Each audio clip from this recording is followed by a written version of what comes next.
नमस्कार दोस्तों, एनआईटी पटना की ओर से बहुत शानदार वैकेंसी आ चुकी है, वो भी असिस्टेंट पोस्ट पे और 12वीं पास के लिए। जी हाँ, 12वीं पास के लिए शानदार वैकेंसी आ चुकी है। चलिए हम लोग डिटेल देखते हैं। देखिए, मैंने एनआईटी का जो है वेबसाइट खोल के रखा हूँ। यहाँ पे आप देखेंगे तो नोटिस सेक्शन में आपको सारा जो है देखने को मिल जाएगा। देखिए, नोटिस सेक्शन में यहाँ पे पहले से ऑलरेडी चल रहा है, देख सकते हैं।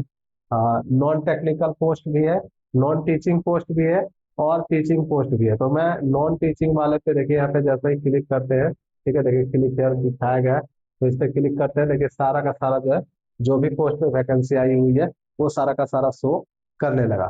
तो हम सबसे पहले जो है जूनियर असिस्टेंट का, ठीक है, क्योंकि ये 12वीं पे है तो 12वीं वाला हम लोग देखेंगे।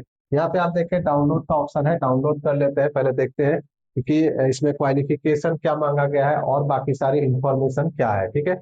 तो ये रहा नोटिस जो है डाउनलोड हो चुकी है। हम इसे थोड़ा सा और बड़ा कर लेते हैं ताकि जो है साफ साफ दिखाई दे। देखिए पोस्ट की बात करें तो पोस्ट जो है नॉन टीचिंग पोस्ट होगा। एडवर्टाइजमेंट नंबर 5/2026 दिखाया गया, national institute of technology Patna, IIT Patna, ठीक है, एनआईटी पटना। अब यहाँ पे पोस्ट की संख्या देखिए, और पद का नाम जो है आप यहाँ पे देख पा रहे होंगे, जूनियर असिस्टेंट है। टोटल 12 सीटें हैं। जनरल के लिए 8 सीटें हैं, ओबीसी एनसीएल के लिए 2 सीटें हैं, ईडब्ल्यूएस के लिए 1 सीट है, एससी के लिए 1 सीट है। सैलरी भी आपको अच्छा खासा दिया जा रहा है, देख सकते हैं। 5200 से लेकर 20,200 रुपए है और ग्रेड पे 2,000 रुपए है। तो इसमें आप आवेदन अगर करना चाहते हैं तो इसका डेट वगैरह क्या है, देखिए डेट यहाँ पे बताया गया है 3 मार्च से, ठीक है, 3 मार्च से ये आवेदन चल रही है 24 मार्च तक, ठीक है, 24 मार्च 2026 तक शाम 5 बजे तक आप ऑनलाइन आवेदन कर सकते हैं। लिंक वगैरह आपको कहाँ मिल जाएगा, तो रोजगारबिहार.com पे मिल जाएगा, ठीक है, ऑनलाइन करने का। और ये सब नोटिस वगैरह भी आपको देखने को मिल जाएगा।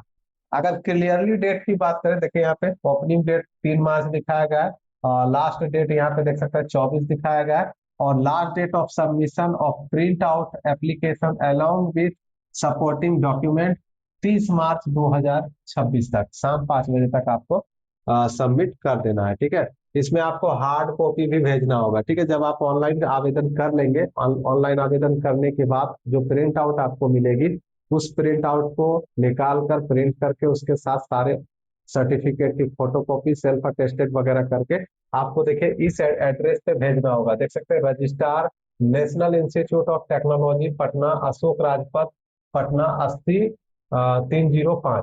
तो इस एड्रेस पे जो है आपको 30 मार्च तक, ठीक है, 30 मार्च तक आपको भेज देना है। पहुंच जाना चाहिए स्पीड पोस्ट के माध्यम से या फिर रजिस्टर्ड डाक के माध्यम से आपको अपना फॉर्म को प्रिंट आउट को निकाल कर आपको भेजना है, ठीक है। अब दोस्तों एज की बात कर लेते हैं। देखिए एज लिमिट यहाँ पे दिखाया गया है। देखिए एज जो है यहाँ पे बताया गया है, एज लिमिट दिखाया गया है, रिलैक्सन दिखाया गया है। तो यहाँ पे जो है सिर्फ रिलैक्सन दे दी गई है और जो एज लिमिट है वो नहीं दिखाया गया। लेकिन मैं आपको बता दूं, यहाँ पे जो है 18 से लेकर 27 साल तक दिया गया है, ठीक है, जिसमें एससी एसटी को 5 साल एक्स्ट्रा छूट है, ओबीसी एनसीएल को 3 साल एक्स्ट्रा छूट है, और जो दिव्यांग है जनरल के उसको 10 साल, और ओबीसी एनसीएल वालों को दिव्यांग दिव्यांग को 13 साल, और एससी एसटी दिव्यांग है तो 15 साल छूट दी गई है एक्स्ट्रा, ठीक है। 18 से 27 जो है ये जनरल के लिए है। तो 27 के बाद जो है आप प्लस कर सकते हैं। अब एप्लीकेशन फीस की भी बात कर लेते हैं। एप्लीकेशन फीस देखिए हमें बताया गया है, एप्लीकेंट बिलोंगिंग टू यूआर और ईडब्ल्यूएस और ओबीसी एनसीएल कैटेगरी के लिए बताया गया है, रिक्वायर्ड पे non refundable fees for of RS 800, ठीक है, 800 का जो है इसमें आपको प्रोसेसिंग फीस मांगा गया है। ये आपका जनरल, ठीक है, ईडब्ल्यूएस और ओबीसी के लिए 800। वहीं जो SC ST है उनके लिए 400 रुपये जो है एप्लीकेशन फीस मांगा गया है। और ये नॉन रिफंडेबल होगा, रिफंड वगैरह नहीं होगी। और सिलेक्शन प्रोसेस में देखिए, सिलेक्शन प्रोसेस में भी बताया गया कि परीक्षा भी होगी, आपका स्किल टेस्ट भी लिया जाएगा, ठीक है, ट्रेड टेस्ट भी लिया जा सकता है, सब कुछ आपसे मांगा जाएगा, ठीक है, लिया जाएगा परीक्षा। परीक्षा यानी कि नॉर्मल नहीं होगी, आपका परीक्षा जो है इसमें हार्ड ही लिया जाएगा, क्योंकि एनआईटी का है तो एनआईटी में थोड़ा जो है आपको हार्डिंग होता ही है। देखिए सर्टिफिकेट आपके पास क्या क्या होना चाहिए, तो मैट्रिक का सर्टिफिकेट होना चाहिए, 10वीं का, ठीक है, टोटल 10वीं का सर्टिफिकेट होना चाहिए। फिर आपका इंटरमीडिएट का सर्टिफिकेट होना चाहिए, फिर अगर आप SC ST है तो SC ST का सर्टिफिकेट होना चाहिए, अगर आप ग्रेजुएट पास है तो ग्रेजुएट का सर्टिफिकेट वगैरह होना चाहिए। यानी सर्टिफिकेट जो भी आपके पास है वो आपको देना होगा, ठीक है। देखिए जो मैं आपको बता रहा था वही सब चीजें यहाँ पे भी दी गई है पूरा नोटिफिकेशन में, कि name of the post junior assistant, number of post 12 है टोटल, क्लासिफिकेशन में ग्रुप सी दिखाया गया है, सैलरी आपको बता ही दिया गया है। यहाँ पे देखिए सिलेक्शन फॉर और नॉन सिलेक्शन पोस्ट जो है यहाँ पे नॉट एप्लीकेबल दिखाया गया है। एज लिमिट वही 27 साल दिखाया गया, यानी 18 से 27 साल तक, ठीक है। 18 से 27 साल तक आवेदन कर सकते हैं। बाकी SC ST को 5 साल, OBC को 3 साल छूट दी जा रही है। लास्ट में सबसे मस्ट जो हो जाता है वो है आपका क्वालिफिकेशन, सीनियर सेकेंडरी 10+2 पास होना चाहिए, ठीक है। 10+2 पास होना चाहिए, और आपका जो है टाइपिंग भी मांगा गया है। टाइपिंग स्पीड जो है 35 वर्ड पर मिनट होना चाहिए कंप्यूटर पे, अंग्रेजी में, ठीक है। और जो है आपको कंप्यूटर का नॉलेज भी होना चाहिए, जिसमें आपका वर्ड हो गया, वर्ड प्रोसेसिंग और स्प्रेडशीट, यानी एक्सेल और MS वर्ड दोनों आपको आने चाहिए। डिजाइनर में यहाँ पे आपको मांगा गया। और एक्सपीरियंस वगैरह अगर आपके पास टैली वगैरह का है, अकाउंटिंग वगैरह का नॉलेज आपके पास है, तो आपको चयन में जो है प्राथमिकता भी मिलेगी। तो ये था असिस्टेंट का। अब चलिए देखते हैं दूसरे पोस्ट का, और भी बहुत सारे पोस्ट है। जूनियर असिस्टेंट का मैंने आपको दिखा दिया है। आप देखिए यहाँ पे एडवर्टाइजमेंट ऑफ सुपरिटेंडेंट का है, ये तो बड़े पोस्ट है, मैं आपको पहले छोटे पोस्ट पे दिखा रहा हूँ। टेक्नीशियन का देख लेते हैं, ठीक है। टेक्निकल असिस्टेंट मैंने दिखा दिया है, सॉरी जूनियर असिस्टेंट दिखा दिया है। टेक्निकल असिस्टेंट को देख लेते हैं। टेक्निकल असिस्टेंट में क्या मांगा गया है, क्या क्वालिफिकेशन है, ये सब जानकारी देख लेते हैं। देखिए यहाँ पे 10 पोस्ट है, 10 पोस्ट है, और इसमें सैलरी भी ज्यादा दी जा रही है, देख सकते हैं। टेक्निकल असिस्टेंट 10 पोस्ट, और कैटेगरी वाइज यहाँ पे देखेंगे सैलरी 9300 से 34,800 है। और डेट वगैरह सेम है, ठीक है। डेट वगैरह सेम है, डेट में कोई चेंजिंग नहीं है, तो डेट वगैरह डिस्कस करने का फायदा नहीं है। यहाँ पे क्वालिफिकेशन हम लोग सिर्फ जो है देख लेंगे, ठीक है। एज वगैरह भी लगभग सेम ही है, एज में भी ज्यादा कोई अंतर नहीं दिया गया है, ठीक है। एप्लीकेशन फीस भी सेम है, और सिलेक्शन प्रोसेस भी सेम है। और देख लेते हैं यहाँ पे जो आपका क्वालिफिकेशन है, क्वालिफिकेशन मस्ट है, तो क्वालिफिकेशन ही देख लेते हैं। ये देखिए क्वालिफिकेशन वगैरह यहाँ पे दी गई है, देख सकते हैं।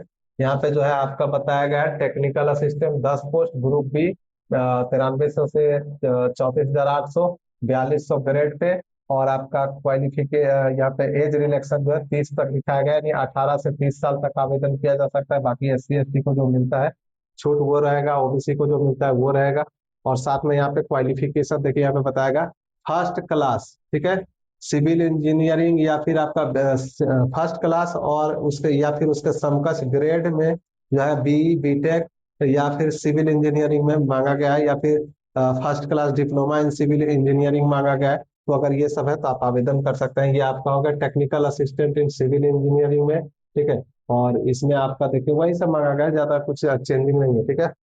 तो इसमें अगर आपका इंजीनियरिंग वगैरह है तो आप इसमें आवेदन कर सकते हैं। अब दोस्तों देख लेते हैं टेक्नीशियन का, ठीक है। टेक्नीशियन का पोस्ट देख लेते हैं। टेक्नीशियन में क्या क्या दिया गया है, कितनी सीटें हैं, और कौन भर सकता है कौन नहीं। तो इसमें भी देखिए अच्छा खासा है, 11 सीटें दी गई है, 5200 से 20,200 रुपये सैलरी है, और 2000 आपका ग्रेड पे है। टोटल 11 सीटें हैं, और यहाँ पे डेट सेम है, बाकी सारी इंफॉर्मेशन भी सेम है, एज वगैरह भी सेम है। तो सीधे हम क्वालिफिकेशन पे चलते हैं, ठीक है।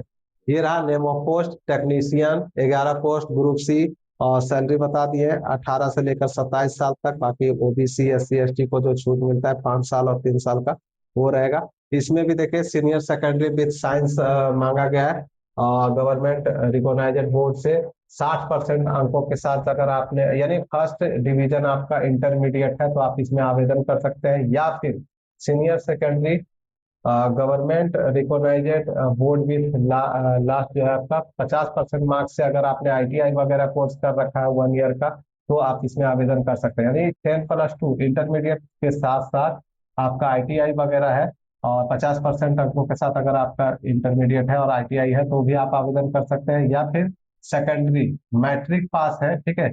मैट्रिक पास है फर्स्ट डिवीजन से, और ITI 2 साल का कोर्स कर रखा है आपने, तो आप आवेदन कर सकते हैं। या फिर डिप्लोमा इन इंजीनियरिंग 3 साल वाला कर रखे हैं तो भी आप आवेदन कर सकते हैं।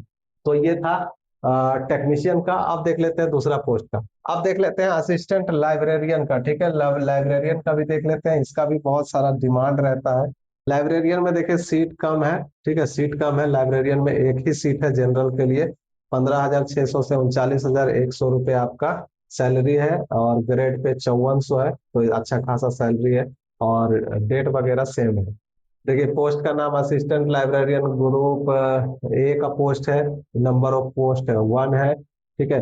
और यहाँ पे जो आपका एज जो दिखाया गया है वो 18 से 35 साल तक दिखाया गया है। ठीक है, 18 से 35 साल तक दिखाएगा। क्वालिफिकेशन जो है मास्टर डिग्री मांगी गई है लाइब्रेरी साइंस में। तो अगर आपने पीजी डिग्री कर रखा है, साथ में आपके पास लाइब्रेरियन का सर्टिफिकेट है, तो भी आप इसमें आवेदन कर सकते हैं। ये सब चीजें दी गई है। बाकी इंफॉर्मेशन के लिए दोस्तों आप हमारे वेबसाइट को विजिट कर सकते हैं। रोजगारबिहार.com पे लिंक वगैरह है ऑनलाइन करने का, तो वहां से आप ऑनलाइन फॉर्म भर सकते हैं। मिलते हैं नेक्स्ट वीडियो में नेक्स्ट इन्फॉर्मेशन के साथ। तब तक के लिए बाय। जय हिंद, जय बिहार।